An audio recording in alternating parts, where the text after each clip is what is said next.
kita hari ini sangat berbahagia ya bahwa barang yang kita nantikan, barang yang kita sudah minta selama berbulan-bulan, bahkan dengan lelah, keluar waktu, tenaga, dan segala macam, kita minta ke Komisi Informasi, akhirnya hari ini dibuka, yaitu ijazah yang digunakan Joko Widodo untuk mencalonkan diri jadi presiden di tahun 2014 dan 2019. 2014 yang bawah, 2019 yang atas. Nah, ini mengkonfirmasi temuan-temuan yang saya dapatkan dari sumber lainnya. Namun ternyata ada yang salah di sini. Jadi di sini agak berbeda dari sumber-sumber yang saya dapatkan mengenai ijazah yang digunakan 2014. Tetapi itu nanti akan kita investigasi lebih lanjut dan akan kita umumkan hasilnya begitu saya temukan. Nah, untuk Pak Bonatua saya ucapkan selamat bahwa penelitiannya telah membuahkan sebuah hasil ya. Dan nanti akan dibukukan ya Pak Bonatua. Ya. Akan dibuat menjadi sebuah buku yang semoga akan menjadi penerusnya Jokowi White Paper. Ya. Silakan Pak Bonatua untuk dijelaskan apa yang akan dilakukan. Baik, terima kasih ya. Assalamualaikum, Shalom, Om Swastiastu, Namo Buddhaya, Salam Kebajikan. Maaf, pas saya ngopek nih, takut slip tang. Jadi, ya selamat siang kepada rekan-rekan media, ya. Terutama ya, saya mengucapkan selamat Hari Pers ya. Nah, jadi sekarang kan Hari Pers nih. Ya. Ini sekaligus membuktikan bahwa keterbukaan informasi juga dambaan dari insan pers. Bagaimana perjuangan ini adalah buktinya bahwa perslah yang menjadi corong kita ke publik menyampaikan ini, ya. Jadi terima kasih sudah hadir, ya. Saya juga mengucapkan terima kasih buat pemerhati demokrasi, juga keterbukaan informasi, dan terutama untuk masyarakat Indonesia yang selama ini mungkin mohon maaf kata ya kalau saya salah. Yang menurut saya sekarang ada tiga masyarakat Indonesia terbelah tiga ya. Pertama, orang yang percaya bahwa ijazah beliau ada dan asli, dan orang yang ragu-ragu, serta yang ketiga adalah orang yang tidak percaya. Nah, selama ini kita dijebak pada situasi sudah ranah keyakinan, bukan ranah ilmiah. Nah, dengan adanya ini ya, pada inti kita mencoba menawarkan suatu pendekatan baru, yaitu pendekatan fakta empiris. Karena saya peneliti, inilah hasil fakta empiris itu.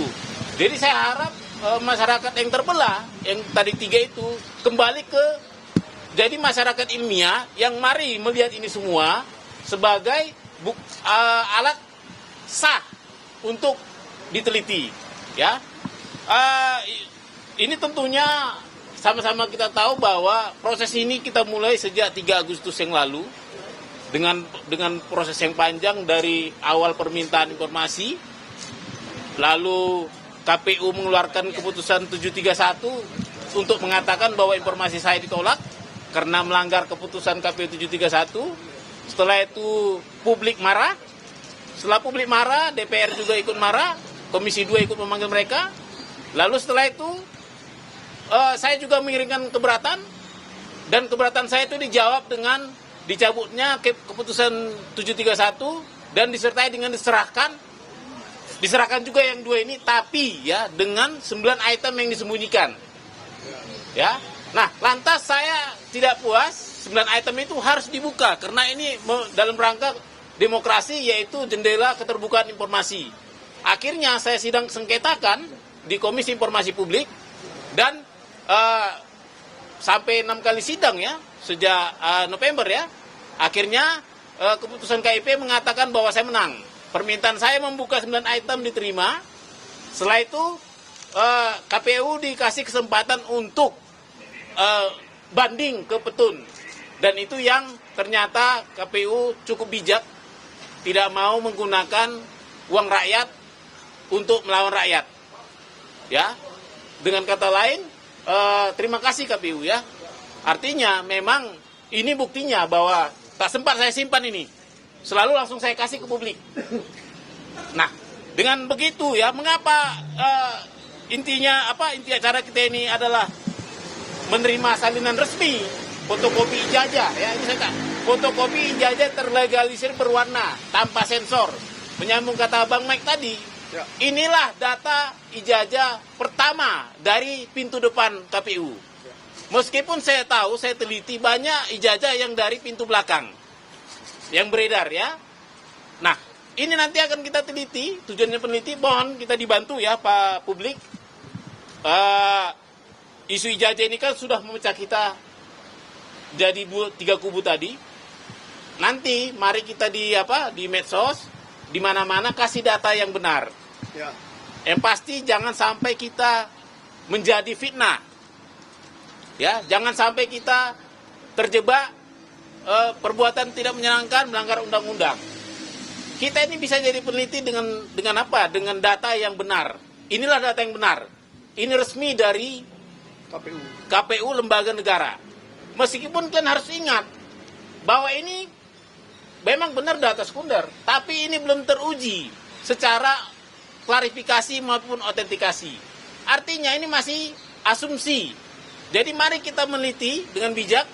Artinya kalaupun nanti ini kita temukan benar atau salah, kita masih butuh yang namanya yang fisiknya, sumber fisik dari fotokopi ini. Ya. Jadi dari sini ya saya catat kita ini bisa, ini ada kelebihan dan kekurangannya dari fisik asli fotokopinya. Yang pasti yang kita minta ini kan fotokopi terlegalisir 5 tahun, 5 periode, 2005, 2010, 2012, 2014, 2019. Yang ini baru 2. Nah, yang mengikuti sepanjang zaman itu adalah legalisir ini. Ini selalu identik membawa jejak-jejak administrasi. Ya, bagaimana ini keluarnya nggak sembarangan. Ini pasti ada sebuah proses administrasi di baliknya.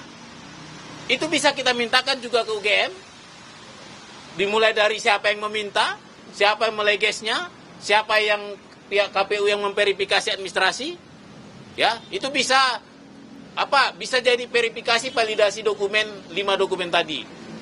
Berikutnya kesamaannya ini dengan yang sumber fotokopinya. Saya bilang sumber fotokopi ya, saya belum berani bilang itu asli ya.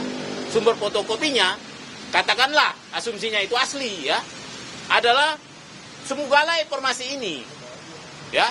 Jadi bayangkan bahwa dulu ada alih media, informasi ini alih media dari yang aslinya, katakan aslinya, analognya ke fotokopi. Artinya 100% informasi ini sudah pindah.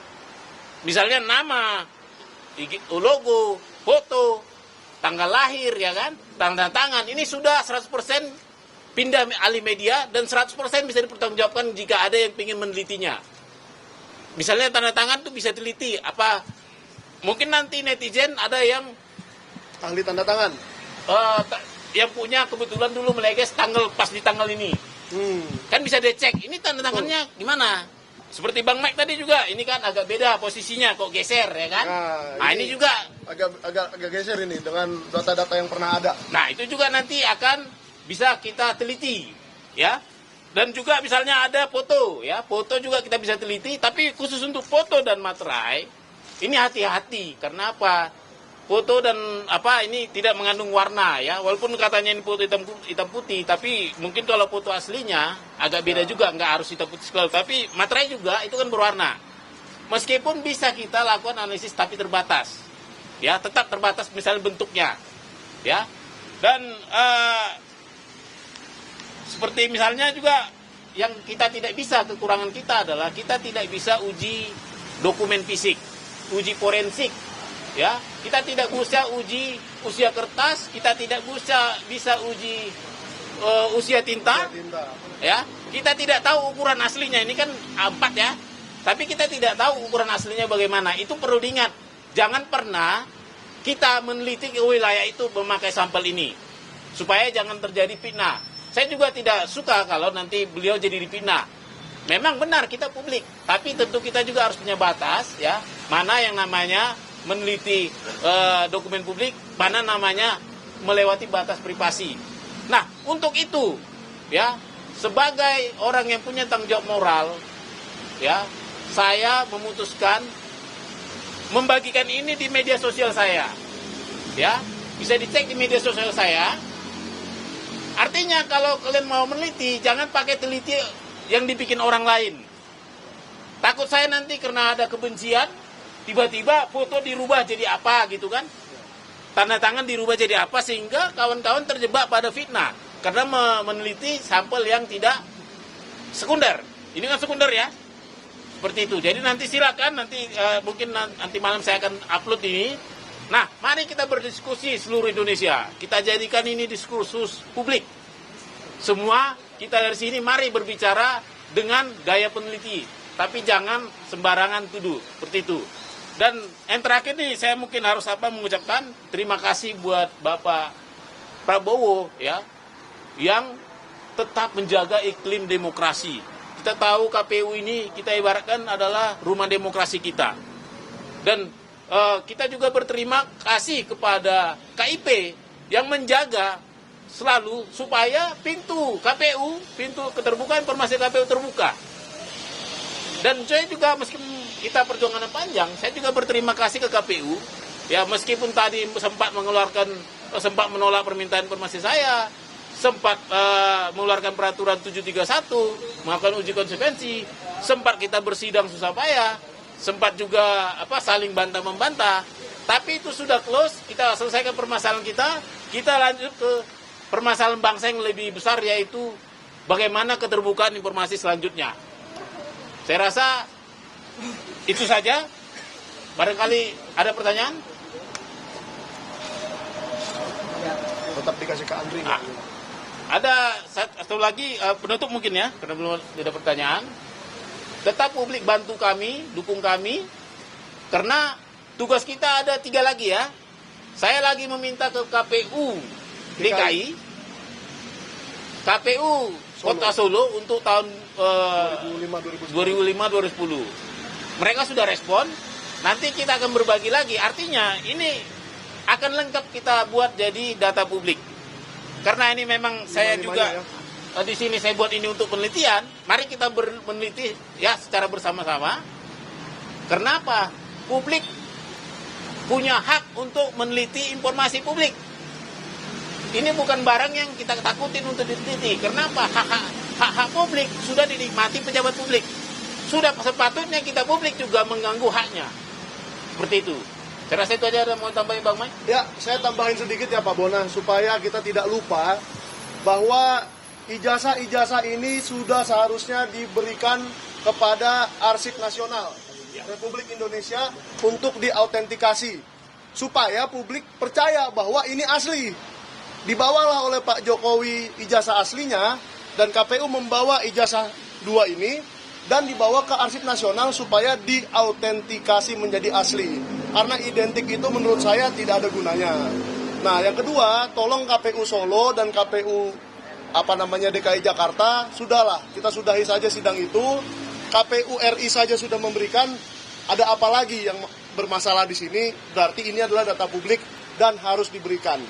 Yang ketiga, jangan salah, ada 1 orang lagi yang masih dipermasalahkan ijazahnya atau surat keterangannya. Kalau ini diberikan, maka Gibran Raka Buming Raka juga harus memberikan hal yang sama. Saya di sini netral, bukan menyerang siapa-siapa, tetapi kalau satu bisa diberikan, semua harus diberikan. Bahkan kelulusan akmilnya Pak Prabowo pun boleh diberikan.